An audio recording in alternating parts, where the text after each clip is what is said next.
ಆತ್ಮೀಯ ವಿದ್ಯಾರ್ಥಿಗಳೇ, ಅಲ್ಲಮಪ್ರಭುವಿನ ವಚನಗಳು ಎರಡನೆಯ ತರಗತಿಗೆ ಎಲ್ರಿಗೂ ಕೂಡ ಸ್ವಾಗತವನ್ನು ಬಯಸ್ತೀನಿ. ಕಳೆದ ತರಗತಿಯಲ್ಲಿ ನಾವು ಅಲ್ಲಮಪ್ರಭುವಿನ ವಚನಗಳನ್ನು ಕುರಿತು ಮಾತನಾಡ್ತಾ ಇದ್ವಿ.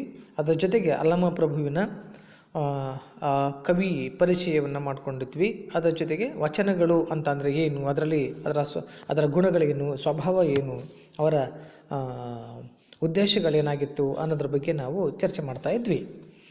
ಅದರಲ್ಲಿ ಮೊದಲನೇ ವಚನ ಏನು ಹೇಳ್ತಾ ಇದೆ ಅನ್ನೋದ್ರ ಬಗ್ಗೆ ಕೂಡ ನಾವು ತುಂಬ ಸುದೀರ್ಘವಾಗಿ ಚರ್ಚೆಯನ್ನು ಮಾಡಿದ್ವಿ.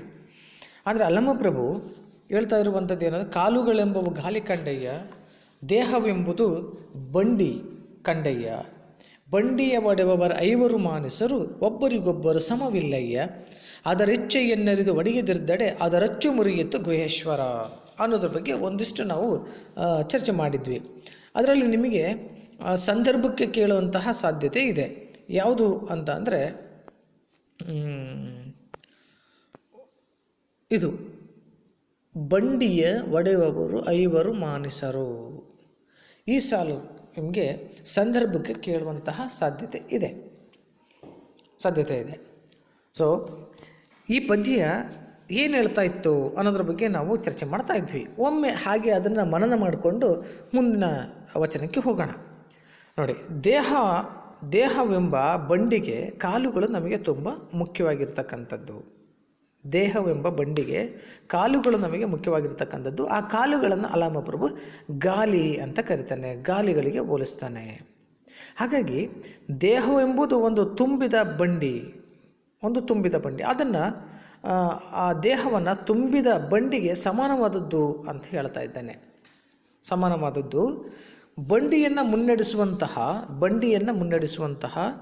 ಈ ದೇಹ ಎಂಬ ಬಂಡಿಯನ್ನು ಮುನ್ನಡೆಸಲಿಕ್ಕೆ ಮುಖ್ಯವಾಗಿ ಬೇಕಾಗಿರತಕ್ಕಂಥದ್ದು ಕಣ್ಣು, ಕಿವಿ, ಮೂಗು, ನಾಲಿಗೆ, ಚರ್ಮ ಎಂಬ ಪಂಚೇಂದ್ರಿಯಗಳು. ಈ 5 ಜನ ಇದ್ದಾರಲ್ಲ, ಈ ಐದು ಜನ ಮನುಷ್ಯರು ಅಂತ ಕರೀತಾರೆ. ಈ 5 ಜನ ಮನುಷ್ಯರು ಒಬ್ಬರಂತೆ ಮತ್ತೊಬ್ಬರು ಸಮವಾಗಿ ಇಲ್ಲ.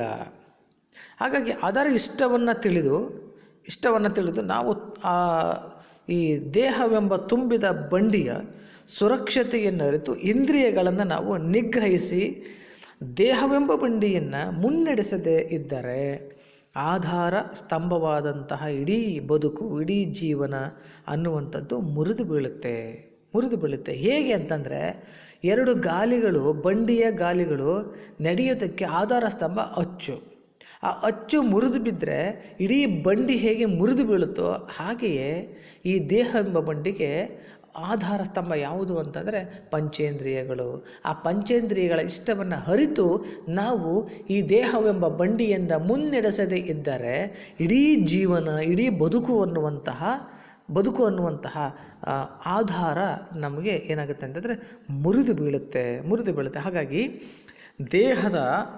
ದೇಹದ ಒಂದು ಜೀವಂತಿಕೆ ಅನ್ನುವಂಥದ್ದು, ಒಂದು ಕ್ರಿಯಾತ್ಮಕತೆ ಅನ್ನುವಂಥದ್ದು, ಒಂದು ಚೈತನ್ಯ ಅನ್ನುವಂಥದ್ದು, ಕ್ರಿಯಾಶೀಲತೆ ಅನ್ನುವಂಥದ್ದೇ ಹಾಳಾಗಿ ಹೋಗುತ್ತೆ, ನಾಶ ಆಗಿ ಹೋಗುತ್ತೆ ಗುಹೇಶ್ವರ ಅಂತ ಹೇಳಿ ಅಲ್ಲಮಪ್ರಭು ಇಲ್ಲಿ ಹೇಳ್ತಾ ಇದ್ದಾನೆ. ಇದಿಷ್ಟು ಕಳೆದ ತರಗತಿಯಲ್ಲಿ ನಾವು ಚರ್ಚೆ ಮಾಡ್ತಾ ಇದ್ವಿ. ಇವತ್ತಿನ ತರಗತಿಯಲ್ಲಿ ನಾವು 2 ಮತ್ತು 3ನೇ ವಚನಗಳನ್ನು ನಾವು ಕುರಿತು ಚರ್ಚೆ ಮಾಡೋಣ. ನೋಡಿ, ಹೊಟ್ಟೆಯ ಮೇಲೆ ಕಟ್ಟುವೊರಗದ ಮೊಟ್ಟೆಯ ಕಟ್ಟಿದಡೇನು ಹಸಿವು ಹೋಹುದೇ, ಹೊಟ್ಟೆಯ ಮೇಲೆ ಕಟ್ಟುವೊರಗದ ಮೊಟ್ಟೆಯ ಕಟ್ಟಿದಡೇನು ಹಸಿವು ಹೋಹುದೇ, ಅಂಗದ ಮೇಲೆ ಲಿಂಗ ಸ್ವಯತ್ತವಾದಡೇನು ಭಕ್ತನಾಗಬಲ್ಲನೆ, ಅಂಗದ ಮೇಲೆ ಲಿಂಗ ಸ್ವಯತ್ತವಾದಡೇನು ಭಕ್ತನಾಗಬಲ್ಲನೆ, ಇಟ್ಟ ಕಲ್ಲು ಮೆಳೆಯ ಮೇಲೆ ಸಿಲುಕಿದಡೆ ಆ ಕಲ್ಲು ಲಿಂಗವೇ, ಆ ಮೆಳೆ ಭಕ್ತನೇ, ಇಟ್ಟಾತ ಗುರುವೇ, ಇಂತಪ್ಪವರ ಕಂಡಡಿ ನಾಚುವೆನಯ್ಯ ಗುಹೇಶ್ವರ. ಎಷ್ಟು ಅದ್ಭುತವಾಗಿ ಹೇಳ್ತಾರೆ ನೋಡಿ. ಹೊಟ್ಟೆಯ ಮೇಲೆ ಕಟ್ಟೋರಗದ ಮೊಟ್ಟೆಯ ಕಟ್ಟಿದಡೇನು ಹಸಿವು ಹೋಗುದೆ. ಹೊಟ್ಟೆಯ ಮೇಲ್ಭಾಗದಲ್ಲಿ ಮೇಲ್ಗಡೆ ಕಟ್ಟೋರಗದ, ನೋಡಿ, ಕಟ್ಟು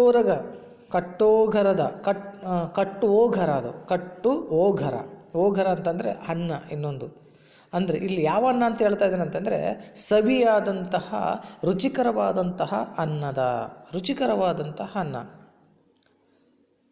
ಆ ಅನ್ನವನ್ನು ನೋಡಿ, ಮೊಟ್ಟೆಯ ಕಟ್ಟಿದಡೇನು, ಗಂಟನ್ನು ಕಟ್ಟಿದರೇನು. ರುಚಿಕರವಾದಂತಹ ಅನ್ನ ಅಂಥೇಳಿ ಅದನ್ನು ನಾವು ಗಂಟು ಕಟ್ಟಿದಡೇನು. ಗಂಟು ಕಟ್ಟಿಟ್ಕೊಂಡ್ರೆ ಏನು ಪ್ರಯೋಜನ? ಹಸಿವು ಹೋಗುದೆ.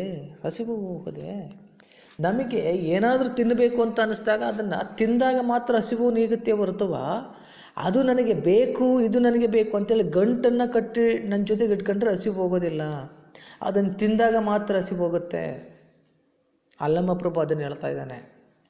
ನೀವು ಎಷ್ಟೇ ಹಣವನ್ನು ಮಾಡಿ, ಎಷ್ಟೇ ಶ್ರೀಮಂತರಾಗಿರ್ರಿ, ನೀವು ಎಷ್ಟೇ ರುಚಿಕರವಾಗಿರ್ತಕ್ಕಂಥ ಪದಾರ್ಥಗಳನ್ನು ಮಾಡಿ, ಅಂದರೆ ಅವುಗಳನ್ನು ತಿಂದಾಗ ಮಾತ್ರ ಹಸಿವು ಹೋಗುತ್ತೆ, ಇಲ್ಲಾಂದರೆ ಹೋಗೋದಿಲ್ಲ ಅನ್ನುವಂಥದ್ದನ್ನು.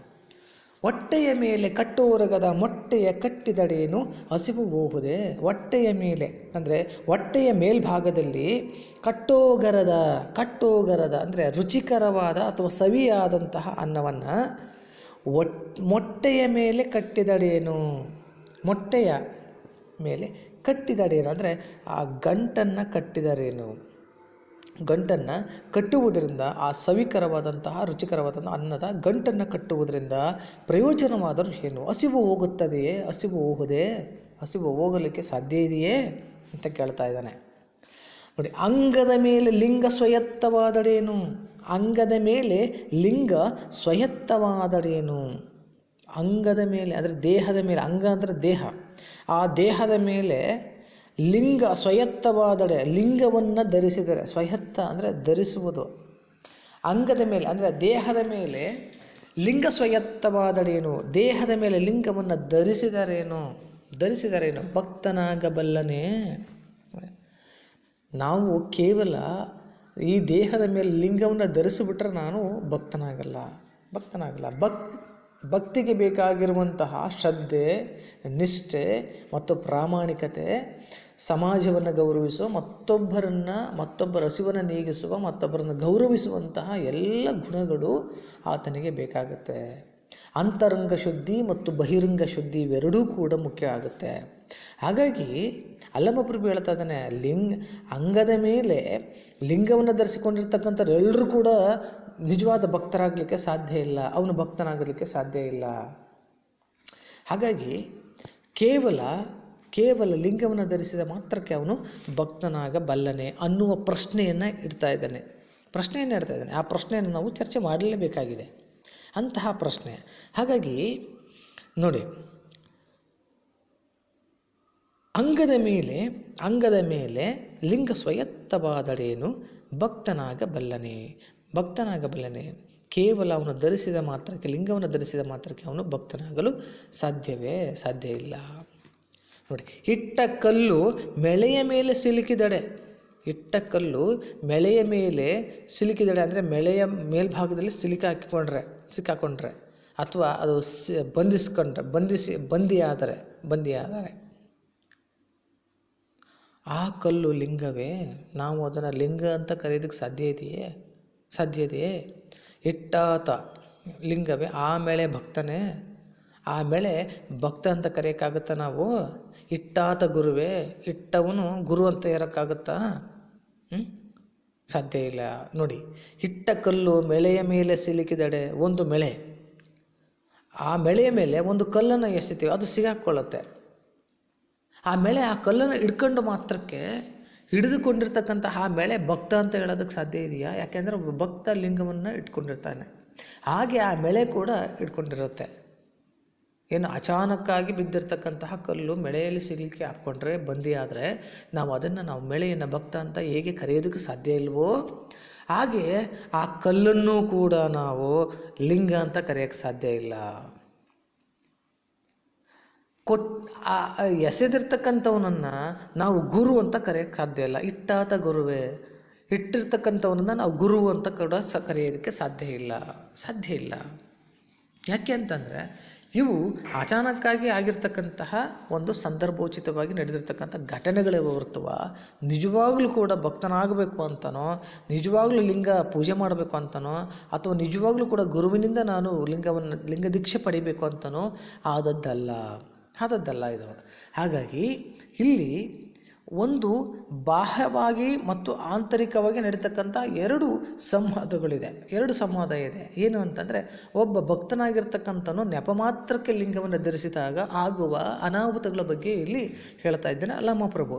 ಹಾಗಾಗಿ ಅಂತಹ ಡಾಂಬಿಕ ಭಕ್ತರೇನಿದ್ದಾರಲ್ಲ, ಆ ಡಾಂಬಿಕ ಭಕ್ತರು ಹೇಗೆ ಅಂತಂದರೆ, ಒಂದು ಮಳೆ ಇದ್ದ ಹಾಗೆ.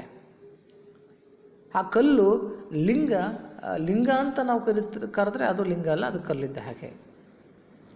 ಒಬ್ಬ ಭಕ್ತ ಮಳೆ ಇದ್ದ ಹಾಗೆ ಅನ್ನೋದನ್ನು ಇಲ್ಲಿ ಸ್ಪಷ್ಟ ಮಾಡ್ತಾ ಇದ್ದಾನೆ. ಹಾಗಾಗಿ ಅಲ್ಲಮಪ್ರಭು ಏನು ಹೇಳ್ತಾ ಇದ್ದಾನೆ, ಇಂಥವರನ್ನು ಕಂಡಡೆ, ಇಂಥವರನ್ನು ಕಂಡಡೆ ನಾಚುವೆನೆಯ ಗುಹೇಶ್ವರ. ನನಗೆ ಇಂತಹವರನ್ನು ಕಂಡ್ರೆ ನನಗೆ ನಾಚಿಕೆ ಆಗುತ್ತೆ, ನನಗೆ ಗುಹೇಶ್ವರ ಅಂತ. ಅಂದರೆ ಇಷ್ಟೇ ಅರ್ಥ ವಿದ್ಯಾರ್ಥಿಗಳೇ. ಹೊಟ್ಟೆಯ ಮೇಲ್ಭಾಗದಲ್ಲಿ ರುಚಿಕರವಾದ ಅನ್ನದ ಗಂಟನ್ನು ಕಟ್ಟಿದರೆ ಅದರಿಂದ ಪ್ರಯೋಜನವಾದರೂ ಏನು? ಅದರಿಂದ ನಾವು ಹಸಿವನ್ನು ಹೋಗಿಸ್ಲಿಕ್ಕೆ ಸಾಧ್ಯತೆ ಇದೆಯೇ? ದೇಹದ ಮೇಲೆ ಲಿಂಗವನ್ನು ಧರಿಸಿದರೆ ಅದರಿಂದ ನಾವು ಭಕ್ತನಾಗಲಿಕ್ಕೆ ಸಾಧ್ಯವೇ? ಮಳೆಯ ಮೇಲೆ ಇಕ್ಕಿದಿರ್ತಕ್ಕಂತಹ ಕಲ್ಲು ಸಿಕ್ಕಾಕ್ಕೊಂಡ್ರೆ ಆ ಕಲ್ಲನ್ನು ನಾವು ಲಿಂಗ ಆಗಲಿಕ್ಕೆ ಸಾಧ್ಯತೆ ಇದೆಯೇ? ಅದು ಲಿಂಗ ಆಗಲಿಕ್ಕೆ ಲಿಂಗ ಆಗಿ ಪರಿವರ್ತನೆ ಆಗಲಿಕ್ಕೆ ಸಾಧ್ಯ ಇದೆಯೇ? ಆ ಮಳೆ ಭಕ್ತ ಆಗಲಿಕ್ಕೆ ಸಾಧ್ಯವಿದೆಯೇ? ಅಥವಾ ಮಳೆಯ ಮೇಲೆ ಕಲ್ಲನ್ನು ಇಟ್ಟವನು ಗುರು ಆಗಲಿಕ್ಕೆ ಸಾಧ್ಯ ಇದೆಯೇ? ಸಾಧ್ಯ ಇಲ್ಲ. ಹಾಗೆಯೇ ಡಾಂಬಿಕ ಭಕ್ತನು ಕೂಡ ಹಾಗೆಯೇ ಅವನನ್ನು ಭಕ್ತ ಅಂತ ಒಪ್ಕೊಳ್ಳಿಕ್ಕೆ ಸಾಧ್ಯ ಇಲ್ಲ. ಅವನು ಆರಾಧನೆ ಮಾಡ್ತಕ್ಕಂತಹ ಲಿಂಗವನ್ನು ಲಿಂಗ ಅಂತ ಒಪ್ಕೊಳ್ಳಿಕ್ಕೆ ಸಾಧ್ಯ ಇಲ್ಲ. ಇಂತಹವರನ್ನು ಕಂಡ್ರೆ ನನಗೆ ಏನು ನಾಚಿಕೆ ಆಗುತ್ತೆ ನನಗೆ ಅಂತೇಳಿ ಸ್ಪಷ್ಟವಾಗಿ ಹೇಳುವಂತಹ ಕೆಲಸವನ್ನು ಅಲ್ಲಮ ಪ್ರಭು ಇಲ್ಲಿ ಮಾಡ್ತಾ ಹೋಗ್ತಾನೆ. ನೋಡಿ, ಮೂರನೇ ಪದ್ಯ ಕೂಡ ಪ್ರಶ್ನೆಗಳನ್ನು ಇಟ್ಕೊಂಡೇ ಚರ್ಚೆ ಮಾಡ್ತಾ ಹೋಗ್ತಾನೆ ಅಲ್ಲಮ ಪ್ರಭು. ಪ್ರಶ್ನೆಗಳನ್ನು ಇಟ್ಕೊಂಡೆ ಚರ್ಚೆ ಮಾಡ್ತಾ ಹೋಗ್ತಾನೆ. ಹೇಗೆ ಚರ್ಚೆ ಮಾಡ್ತಾನೆ ನೋಡಿ. ನಾ ದೇವನಲ್ಲದೆ ನೀ ದೇವನೇ, ನೀ ದೇವನಾದಡೆ ಎನ್ನನ್ನೇಕೆ ಸಲಹೆ, 6-5 ಒಂದು ಕುಡಿತೆ ಉದಕವನ್ನೆರವೆ, ಹಸಿದಾಗ ಒಂದು ತುತ್ತು ಓಗರವನಿಕ್ಕುವೆ, ನಾ ದೇವಕಾಣ ಗುಹೇಶ್ವರ. ನಾ ದೇವನಲ್ಲದೆ ನೀ ದೇವನೇ, ನೀ ದೇವನಾದಡೆ ಎನ್ನನ್ನೇಕೆ ಸಲಹೆ, 6-5 ಒಂದು ಕುಡಿತೆ ಉದಕವನ್ನೆರವೆ, ಹಸಿದಾಗ ಒಂದು ತುತ್ತು ಓಗರವನಿಕ್ಕವೆ, ನಾ ದೇವಕಾಣ ಗುಹೇಶ್ವರ. ನಾ ದೇವನಲ್ಲದೆ ಅಂದರೆ ನಾನು ದೇವರಲ್ಲದೆ, ನೀ ದೇವನೇ, ನೀನು ದೇವರಾ, ನೀನು ದೇವನಾದಡೆ, ನೀನು ದೇವರೇ ಆಗಿದ್ದರೆ ಎನ್ನನ್ನೇಕೆ ಸಲಹೆ, ಏಕೆ ಸಲಹೆ ಅಂದರೆ ನನ್ನನ್ನು ಏಕೆ ಕಾಪಾಡುತ್ತಿಲ್ಲ ನೀನು? ಸಲಹೆ ಅಂದರೆ ಯಾಕೆ ಕಾಪಾಡ್ತಾ ಇಲ್ಲ, ಯಾಕೆ ಸಲಹುತ್ತಾ ಇಲ್ಲ ನೀನು ನನ್ನನ್ನು, ಏಕೆ ಸಲಹುತ್ತಾ ಇಲ್ಲ? 6-5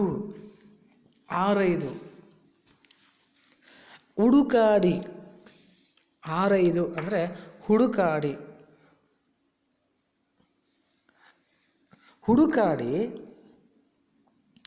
ಒಂದು ಕುಡಿತೆ ಅಂದರೆ ಒಂದು ಗುಟುಕು ಅಥವಾ ಒಂದು ಬೊಗಸೆ ಉದಕವನ್ನೆರವೆ. ನೋಡಿ, ನಾನು ಹುಡುಕಾಡಿ ಒಂದು ಬೊಗಸೆ ಉದಕವನ್ನೆರವೆ ಅಂದರೆ ಒಂದು ಬೊಗಸೆ ನೀರನ್ನು ಎರಿತೀನಿ ನಾನು. ಹುಡುಕಾಡಿ ಅಂದರೆ ನೀರು ಎಲ್ಲೂ ಸಿಗಲಿಲ್ಲ ಅಂತಂದರೆ ಅದು ಸಿಗೋವರೆಗೂ ಬಿಡೋದಿಲ್ಲ. ಹುಡುಕಾಟ ಮಾಡಿ ನೀರು ಎಲ್ಲಿದೆಯೋ ಅಲ್ಲಿಂದ ನೀರನ್ನು ತಗೊಂಬಂದು ನಾನು ನಿನಗೆ ಎರಿತೀನಿ. ಇದನ್ನು ಮಾಡುವವನು ಯಾರು? ನಾನು. ಮಾಡಿ ಮುಂದೆ, ಹಸಿದಾಗ ಒಂದು ತುತ್ತು ಓಗರವನ್ನಿಕ್ಕುವೆ. ಓಗರ ಅಂದರೆ ಅನ್ನ. ಹಸಿದಾಗ ಒಂದು ತುತ್ತು ಓಗರವನ್ನಿಕ್ಕುವೆ. ನಿನಗೆ ಹಸಿವಾದರೆ ಒಂದು ತುತ್ತು ಅನ್ನವನ್ನು ಇಕ್ಕುವವನು ಯಾರು ಅಂದರೆ ನಾನು. ನಾವು ಹಬ್ಬ ಹರಿದಿನಗಳಲ್ಲಿ ಪೂಜೆ ಮಾಡುವಾಗ ದೇವರಿಗೆ ಎಡೆಯನ್ನು ಮಾಡ್ತೇವೆ. ಅನ್ನ, ಪಾಯಸ ಏನೇನು ಮಾಡಿರ್ತೀವಿ ಎಲ್ಲವನ್ನು ಇಡ್ತೇವೆ. ಅಂದರೆ ದೇವರಿಗೆ ಹಸಿವಾದಾಗ ಅನ್ನವನ್ನು ಕೊಡ್ತಕ್ಕಂಥವನು ಯಾರು ಅಂದರೆ ನಾನು. ಹಾಗಾಗಿ ನೋಡಿ, ನಾ ದೇವಕಾಣ ಗುಹೇಶ್ವರ.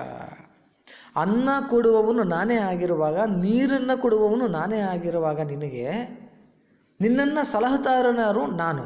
ಹಾಗಿದ್ದ ಮೇಲೆ ದೇವರು ನಾನೇ ಅಲ್ಲವೇ? ದೇವರು ನಾನೇ ಅಲ್ಲವೇ? ದೇವರು ಏನು ಮಾಡಬೇಕಾಗಿತ್ತು? ಮನುಷ್ಯನಿಗೆ ಹಸಿವಾದರೆ ಅನ್ನ ಕೊಡಬೇಕಾಗಿತ್ತು, ಬಾಯಾರಿಕೆ ಆದರೆ ನೀರು ಕೊಡಬೇಕಾಗಿತ್ತು. ಆದರೆ ಇವೆರಡನ್ನೂ ನೀನು ನನಗೆ ಕೊಡ್ತಾ ಇಲ್ಲ. ಹಾಗಾಗಿ ಇವೆರಡನ್ನೂ ಕೂಡ ಕೊಡ್ತಾ ಇರ್ತಕ್ಕಂಥವನು ಯಾರು ಅಂದರೆ ನಾನಾಗಿದ್ದೇನೆ.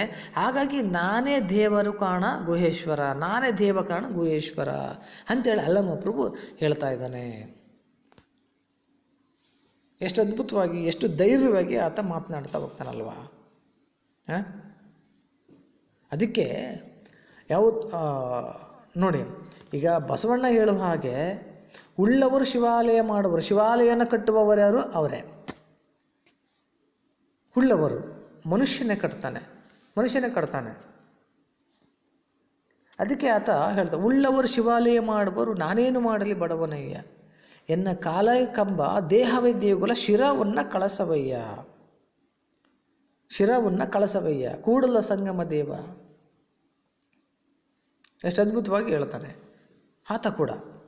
ಹಾಗಾಗಿ ಎಲ್ಲ ದೇವಾಲಯ ಕಟ್ಟುವವನು ಅವನೇ, ದೇವರು ಮಾಡುವವನು ಅವನೇ, ಅದಕ್ಕೆ ಶೃಂಗಾರ ಮಾಡುವವನು ಅವನೇ, ಮನುಷ್ಯನೇ ಆಗಿದ್ದಾನೆ. ಹಾಗಾಗಿ ಅಲ್ಲಮ ಪ್ರಭು ಅದನ್ನು ಪ್ರಶ್ನೆ ಮಾಡ್ತಾನೆ, ನಾನೇ ಎಲ್ಲವನ್ನು ಕೊಡ್ತಾ ಇರುವಾಗ ನೀನು ನನಗೇನು ಕೊಡ್ತಾ ಇಲ್ಲ, ಹಾಗಾಗಿ ಕೊಡುವವನು ದೇವರಾಗ್ತಾನೆ, ನಾನು ಕೊಟ್ಟಿದ್ದೇನೆ, ಹಾಗಾಗಿ ನಾನೇ ದೇವರಲ್ವೇ ಅಂತ ಹೇಳ್ತಾ ಇದ್ದಾನೆ. ನೋಡಿ, ಇನ್ನೊಂದು ಸರಿ ಅದು ಸಂಪೂರ್ಣವಾಗಿ ಅದರ ಅರ್ಥ ಹೇಳಿಬಿಡ್ತೀನಿ, ಕರೆಕ್ಟಾಗಿ ಕೇಳಿಸ್ಕೊಳ್ಳಿ. ನಾನು ದೇವರಲ್ಲದೆ ನೀನು ದೇವರೇ? ನೀನು ದೇವರೇ ಆಗಿದ್ದಿದ್ರೆ ನನ್ನನ್ನು ಏಕೆ ನೀನು ಸಲಹುತ್ತಾ ಇಲ್ಲ, ಸಾಕ್ತಾ ಇಲ್ಲ? ಹುಡುಕಾಡಿ ಒಂದು ಬೊಗಸೆ ನೀರನ್ನು ನಾನು ಧಾರೆ ಎರಿತೀನಿ, ಹಸಿದಾಗ ಒಂದು ತುತ್ತು ಅನ್ನವನ್ನು ಇಕ್ಕುತ್ತೇನೆ, ಆದ್ದರಿಂದ ನಾನೇ ದೇವರು ಕಾಣ ಗುಹೇಶ್ವರ ಅಂಥೇಳಿ ಸ್ಪಷ್ಟವಾಗಿ ಧೈರ್ಯವಾಗಿ ಮಾತನಾಡುವ ಕೆಲಸವನ್ನು ಅಲ್ಲಮ ಪ್ರಭು ಮಾಡ್ತಾನೆ. ಈ ವಚನ ಕಂಪ್ಲೀಟ್ ಆಯಿತು ಸ್ನೇಹಿತರೆ. ಇದಿರಲಿ. ನಂತರದಲ್ಲಿ ಅಕ್ಕಮಹಾದೇವಿಯ ಗಟ್ಟಿವಾಳೆಯನ ವಚನ ಬರುತ್ತೆ. ಆ ಗಟ್ಟಿವಾಳೆಯನ ವಚನವನ್ನು ಮತ್ತೊಮ್ಮೆ ನಾವು ಮುಂದಿನ ತರಗತಿಯಲ್ಲಿ ನಾವು ಸ್ಪಷ್ಟವಾಗಿ ಅದನ್ನು ಚರ್ಚೆ ಮಾಡೋಣ. ನೋಡಿ, ಇದರಲ್ಲಿ ಸಂದರ್ಭ ಸೂಚಿಸಿ ಸ್ವಾರಸ್ಯ ಬರೆಯಿರಿ ಇದೆಯಲ್ಲ, ಅದರಲ್ಲಿ ನಾನು ಆಗಲೇ ಸೂಚಿಸಿದ ಹಾಗೆ ಒಟ್ಟು ನಿಮಗೆ ಇದರಲ್ಲಿ 3 ಸಂದರ್ಭಗಳು ಬರ್ತವೆ. ಅದರಲ್ಲಿ ಯಾವುದಾದ್ರೂ ಒಂದನ್ನು ನೀವು ಕೇಳ್ಬೋದು, ಯಾವುದಾದ್ರೂ ಒಂದನ್ನು ನಮಗೆ ಕೇಳ್ತಾರೆ. ಅದರಲ್ಲಿ ಬಂಡಿಯ ಒಡೆಯುವವರು 5 ಮಾನಿಸರು ಇದೊಂದು. ಹಾಗೆಯೇ ಇನ್ನೊಂದು ನೋಡಿ, ಮೆಳೆ ಭಕ್ತನೆ ಇಟ್ಟಾತ ಗುರುವೇ, ಮೆಳೆ ಭಕ್ತನೆ ಇಟ್ಟಾತ ಗುರುವೇ ಇದೊಂದು ಸಾಲು. ಹಾಗೆಯೇ ನೀ ದೇವನಾದಡೆ ಎನ್ನನ್ನೇಕೆ ಸಲಹೆ, ನೀ ದೇವನಾದಡೆ ಎನ್ನನ್ನೇಕೆ ಸಲಹೆ. ಈ ಮೂರು ಭಾಗಗಳನ್ನು ಚೆನ್ನಾಗಿ ನೋಡ್ಕೊಳ್ಳಿ. ಸಂದರ್ಭಕ್ಕೆ ಕೇಳೋ ಸಾಧ್ಯತೆ ಇದೆ. ಓಕೆ, ಧನ್ಯವಾದ.